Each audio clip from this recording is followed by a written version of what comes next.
আজীবন কেঁদেছেন উম্মতেরি মায়া, আজীবন কেঁদেছেন উম্মতেরি মায়া। আলোর দিশা পেলাম আমি যে নামের উসিলায়, আজীবন কেঁদেছেন উম্মতেরি মায়া। সৃষ্টির এক মাখলুক হাঁস, যেগুলো আমরা বাড়িতে পালি, হাঁস মূসা পয়গম্বরের সাথে সাক্ষাৎ হয়ে গেল। হাঁস বলতে লাগলো আল্লাহর মাখলুক যে, হে পয়গম্বর মূসা, কোথায় যাচ্ছেন?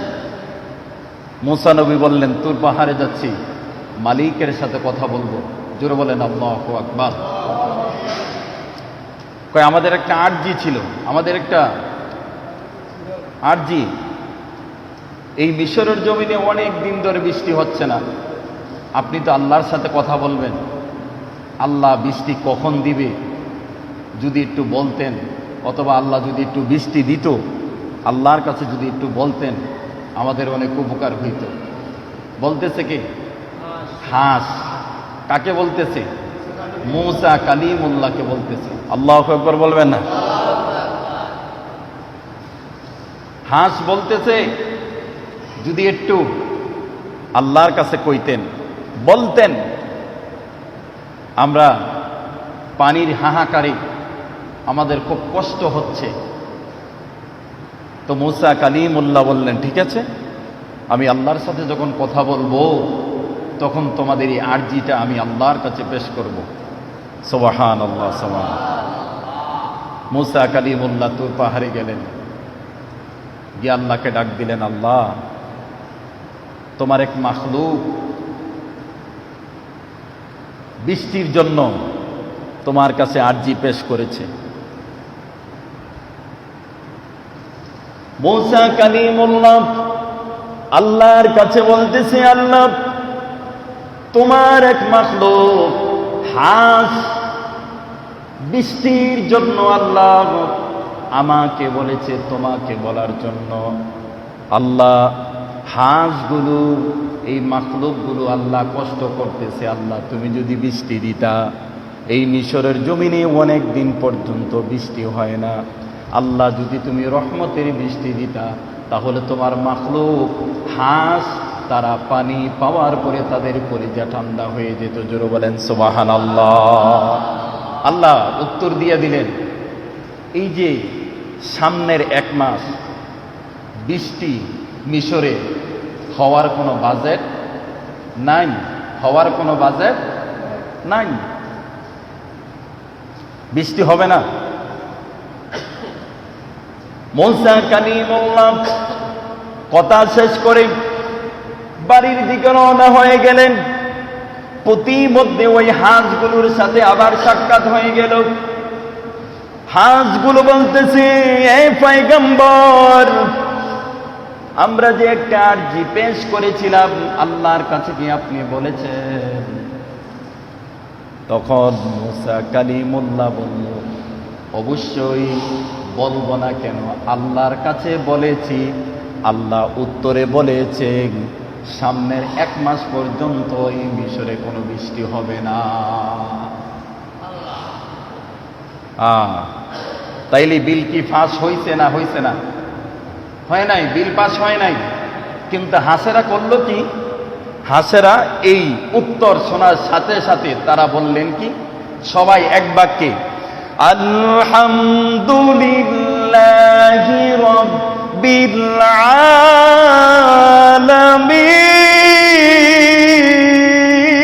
আলামিন। আরো জোরে বলেন আল্লাহু আকবার। আলহামদুলিল্লাহ, সমস্ত প্রশংসা ওই আল্লাহর জন্য, আল্লাহর জন্য সমস্ত প্রশংসা। উনি যখন বৃষ্টি দিবে আমরা বৃষ্টি পাবো, আল্লাহ বৃষ্টি দিবে না, এতে আমরা মাখলুক অসন্তুষ্ট না। আলহামদুলিল্লাহ, আলহামদুলিল্লাহি রাব্বিল আলামিন, যিনি সমস্ত জগৎ সমূহের রব আল্লাহ। সমস্ত জগৎ সমূহের রব কে? জোরে বলেন কে? আল্লাহ সুবহানাহু ওয়া তাআলা। হাঁসগুলো শুকরিয়া আদায় কইরা জিকির করতে করতে চলে যাচ্ছে বাম দিকে, মুসা কালিমুল্লাহ চলে যাচ্ছে ডান দিকে, হাঁটতে হাঁটতে চলে যাচ্ছে। প্রতিমধ্যে কিছুক্ষণের মধ্যে মিশরের জমিনের আসমান মেঘাচ্ছন্ন হয়ে গেল। সাথে সাথে জমিন আসমানের মধ্যে মেঘাচ্ছন্ন হয়ে গেল। তুমুল ধরে বৃষ্টি শুরু হয়ে গেল। বৃষ্টি পড়তেছে। মুসা কালিমুল্লাহ হা করে তাকিয়েছে, ঘটনা কি হইল? আল্লাহু আকবার কইতেন না? আরো জোরে বলেন আল্লাহু আকবার। আল্লাহ কিন্তু বলছে সামনের 1 মাসও কি নাই, বৃষ্টি নাই।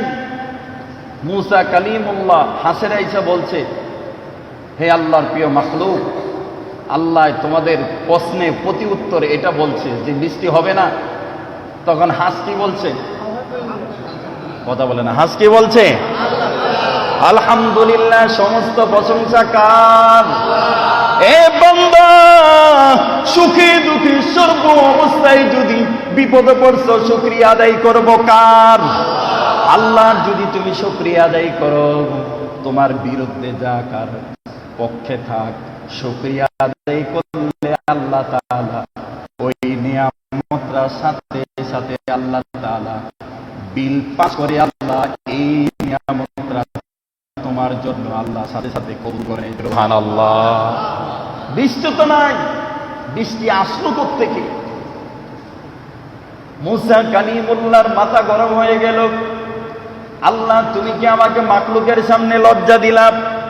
তুমি বললাম 1 মাস পর্যন্ত বৃষ্টি হবে না, আবার কেন বৃষ্টি দিলাম?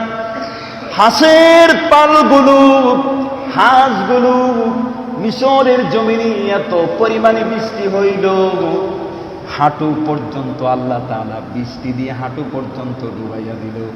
ওই হাঁসগুলা চরে পানির মধ্যে ডুবাইয়া মুসা কালিমুল্লাহর কাছে গিয়া বলে, হে আল্লাহর পয়গম্বর, ঘটনা কি? আপনি দি বললেন 1 মাস বৃষ্টি হবে না, কিন্তু আপনি বাড়িতে যাওয়ার আগেই দি মহান রব বৃষ্টি দিয়ে আমাদের কলিজা ঠান্ডা করে দিয়েছে। জোরে বলেন সুবহানাল্লাহ। মুসা কালিমুল্লাহ মাথা গরম, মাথা গরম। আল্লাহ এটা করলো কি? হ্যাঁ, আবার ব্যাক করে আবার পাহাড়ে চলে গেলেন। তোর পাহাড়ে গিয়ে মালিকরে ডাক দিন, আল্লাহ, ও রব্বুল আলামিন, তোমার মাখলুকের সামনে আমারে কেন লজ্জা দিলা বলো? তুমি যা বলেছো আমি তো তাই বলেছি, কিন্তু সাথে সাথে বৃষ্টি দিয়া দিলাম। এবার আল্লাহ বলেন, হে মুসা, আমি তো বলেছিলাম 1 মাসের ভিতরে বৃষ্টির কোনো বাজেট নাই, কিন্তু আমার মাখলুক প্রতি উত্তরে তোমার প্রশ্ন শোনার পরে তারা উত্তরে কি বলছিল? কন্যাকে কি বলছিল? আলহামদুলিল্লাহি রাব্বিল আলামিন। আল্লাহু আকবার। এই হাঁস আল্লাহর উত্তর শুনে তারা নাশুকরিয়া করে নাই, মনে কষ্ট নেয় নাই। আল্লাহ যেটা নির্দেশ দিয়েছে এটা মেনে নিয়েই শুকরিয়া আদায় করে যখন রওনা হয়েছে, শুকরিয়া আদায় হওয়ার সাথে সাথে আল্লাহ বললেন, মুসা কালিমুল্লাহ, আমার এই মাখলুকগুলো যখন আমার প্রশংসা করেছে, শুকরিয়া আদায় করেছে, বাজেটের মধ্যে কোনো ম্যাক্স ছিল না। শুকরিয়া আদায় করার সাথে সাথে আমার রহমতের কুদরতির মধ্যে জোশ মারিয়া গেছে। হে মুসা, সাথে সাথে জমিনের মধ্যে বৃষ্টি নাজিল হয়েছে। সুবহানাল্লাহ। দিতে পারে কে? জোরে বলতে হবে কে? আল্লাহ। এই জন্য আল্লাহ বলে, কাইফা তাকফুরুনা বিল্লাহি ওয়া কুনতুম আমওয়াতান ফাআহইয়াকুম সুম্মা ইউমীতুকুম সুম্মা ইউহয়ীকুম সুম্মা ইলাইহি তুরজাউন।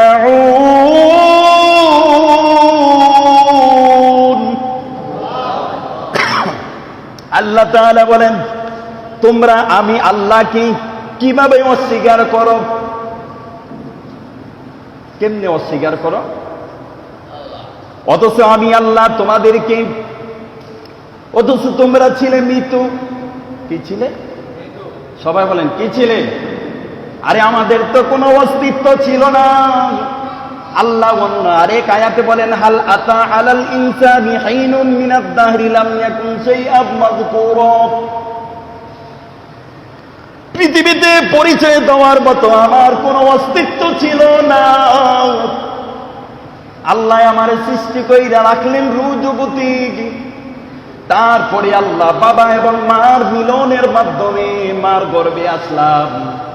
আসার পরে যেই জায়গায় কোনো সাহায্যকারী নাই, কোনো কেউ নাই, একজন, তিনি কে? জোরে বলেন, তিনি কে? আল্লাহ আমার মার গর্ভে থেকে একটু একটু করে লালন পালন করে বড় করে আল্লাহ দুনিয়াতে বাড়াইছে। আমার তো কোনো অস্তিত্ব ছিল না। এই জন্য আল্লাহ বলে, তোমরা আমি আল্লাহকে কিভাবে অস্বীকার করবে? অথচ তোমরা ছিলে মৃত। আমি আল্লাহ তোমাদের কি জীবন দিয়েছি? সুবহানাল্লাহ বলবেন না? জীবন দিয়েছে কে? সবাই বলেন কে? আল্লাহ। পুনরায় তিনি কে? আল্লাহ। তিনি আবার তোমাদেরকে মৃত্যু দিবেন। মৃত্যু দেওয়ার পরে তোমাদেরকে আবার কবরে নিবেন। কবরে নেওয়ার পরে তিনি আবার তোমাদেরকে জীবিত করবেন। জীবিত করার পরে আল্লাহ তাআলা বলেন, তোমরা সবাই আবার জীবিত হয়ে আমি আল্লাহর কাছে তোমাদেরকে ফিরে আসতে হবে। সুম্মা ইলাইহি তুরজাউন। জোরে বলেন আল্লাহু আকবার। আমরা সবাই কার কাছে ফিরে যাব? একসাথে বলেন, কার কাছে ফিরে যাব? আল্লাহর কাছে ফিরে যেতে হবে। সুম্মা ইলাইহি তুরজাউন। যাওয়ার কোথাও কোনো পথ নাই, পথ একটাই, কার কাছে? আল্লাহর কাছে যেতে হবে। অথচ আমরা মানুষের কত সম্পদ মেরে খাই, এটা আমরা কিছুই মনে করি না। মালিক ইবনে দিনার রাহমাতুল্লাহ আলাইহি মক্কায় অবস্থান করতেছেন। কত বড় একজন আল্লাহ ওলি, আল্লাহওয়ালা বুজুর্গ ব্যক্তি মালিক ইবনে দিনার রাহমাতুল্লাহ আলাইহি। একটা খেজুরের কারণে ওনার 2 মাসের ইবাদত আল্লাহ আসমানে লটকাইয়া রাখছে। কয়টা খেজুর? কথা বলতে হবে তো, কয়টা খেজুর? একটা খেজুর। মক্কাতুল মুকাররমাতে মালিক ইবনে দিনার অবস্থান করতেছেন। উনি বাইতুল মুকাদ্দাস যাবেন। মক্কা থেকে বাইতুল মুকাদ্দাসের দূরত্ব হলে 1 মাসের রাস্তা। উনি সফর করবেন। চিন্তা করলেন যে আমি বাইতুল মুকাদ্দাস যাব, বাইতুল মাকদিস, জেরুজালেম। এখন বর্তমানে যেখানে যুদ্ধ হইতেছে ওই জায়গায়, ফিলিস্তিন, জেরুজালেম। মালিক ইবনে দিনার রাহমাতুল্লাহ আলাইহি, না, ইব্রাহিম বিন আদম রাহমাতুল্লাহ আলাইহি, মালিক ইবনে দিনার নয়, ইব্রাহিম বিন আদম রাহমাতুল্লাহ আলাইহি। উনি মক্কাতুল মুকাররমা থেকে 1 সা খেজুর, 1 কেজি খেজুর কিনলেন। 1 কেজি কেনার পরে একটা খেজুর বেশি ওনার বাগে চলে এসেছে।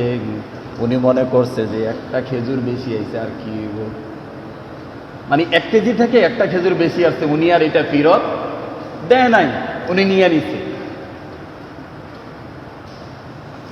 কারণ উনি নিয়ত করেছে সফর করবে, দিনের বেলা রোজা থাকবে, রাত্রে বেলা ইফতার করবে, সেয়ারি খাবে এই খেজুরের মাধ্যমে।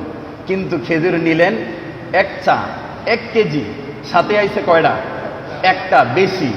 এটা উনি জানতেন, কিন্তু উনি দিলেন না খেজুরটা, মানে ফেরত দিলেন না। মনে করছে একটা খেজুর বেশি তো আসতেই পারে। দেখেন এই 1 খেজুরের জন্য ওনার কি অবস্থাটা হয়েছে। ইব্রাহিম বিন আদম রাহমাতুল্লাহ আলাইহি 1 চা খেজুর নিয়ে মক্কাতুল মুকাররমা থেকে রওনা হলেন সফর করতে করতে করতে করতে 1 মাস। কয় মাস? 1 মাস দিনের বেলা রোজা রাখেন, রাত্রে বেলা ইফতারি করেন খেজুর দিয়া, সেয়ারিও করেন খেজুর দিয়া, রাত্রে বেলা ইবাদত করেন। যেখানে রাত্র হয়, যেখানে রাত, ওখানে কাইত হয়ে যায়। কিছুক্ষণ রেস্ট নেন, কিছুক্ষণ জিকির করেন, আবার কিছুক্ষণ হাঁটেন। এইভাবে হাঁটতে হাঁটতে 1 মাসের ভিতরে বাইতুল মাকদিস জেরুজালেম গিয়া আল্লাহর বান্দা পৌঁছে গিয়েছে। 1 মাস লাগছে মক্কাতুল মুকাররমা থেকে বাইতুল মাকদিস, বাইতুল্লাহ, জেরুজালেম, বাইতুল মুকাদ্দাস, ওখানে গিয়ে পৌঁছলেন।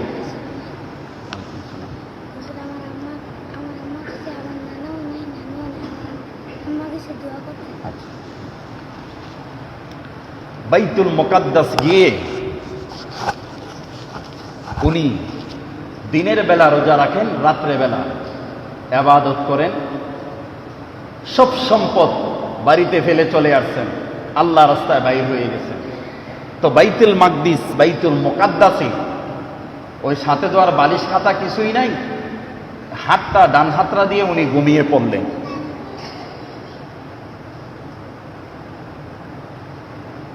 ইবাদত করে রাত্রেবেলা একটু ঘুমিয়ে পড়লেন, চোখ লেগে গেছে। চোখ লেগে যাওয়ার পরে উনি স্বপ্নে যোগে দেখতেছেন 2 জন ফেরেশতা একজন আরেকজনের সাথে কথা বলতেছে। সুবহানাল্লাহ বলবেন না? ইব্রাহিম বিন আদম রহমতুল্লাহ আলাইহি বাইতুল মুকাদ্দাসের বারান্দার মধ্যে ডান হাতের উপরে মাথা দিয়ে ঘুমিয়ে পড়লেন। দিনের বেলা রোজা রাখেন, রাত্রে বেলা ইবাদত করেন, খাবার শুধু খেজুর ছাড়া আর কোনো কিছুই নাই। ওই আল্লাহর প্রিয় মুসাফির যখন ঘুমিয়ে গেলেন, স্বপ্নে দেখতেছে 2 জন ফেরেশতা একজন আরেকজনের সাথে কথা বলতেছে। এক ফেরেশতা আরেক ফেরেশতাকে বলতেছে, এই যে বাইতুল মুকাদ্দাসে যে ঘুমিয়ে আছে আল্লাহর প্রিয় বান্দা, তারে চিনোনি? এক ফেরেশতা আরেক ফেরেশতাকে প্রশ্ন করতেছে। এবার ওই ফেরেশতা বলতেছে, চিনব না কেন? এটা হলো ইব্রাহিম বিন আদম রহমতুল্লাহ আলাইহি, আল্লাহর প্রিয় নেককার একজন বান্দা। জোরে বলেন সুবহানাল্লাহ। তো আরেক ফেরেশতা কয়, আল্লাহর প্রিয় নেককার হইলে কি হইব? জানুনি ওনার ঘটনা কি? তো ফেরেশতা বলতেছে, ঘটনা কি? তো ওই ফেরেশতা উত্তর দিতেছে যে ইব্রাহিম বিন আদম, ওনার আল্লাহ সুবহানাহু ওয়া তাআলা দীর্ঘ 1 মাসের ইবাদত আল্লাহর দরবারে কবুল হচ্ছে না। কেন কেন? ফেরেশতা বলতেছে কেন? কই উনি মক্কাতুল মুকাররমা, মক্কা থেকে 1 সা খেজুর নিছিলেন, খেজুরের সাথে একটা খেজুর বেশি আসছিল। আল্লাহু আকবার কইতেন না? আল্লাহ, চিন্তা করেন, এই একটা খেজুর বেশি আসার কারণে পুরা 1 মাসের ইবাদত আল্লাহর কাছে কবুল হয় না।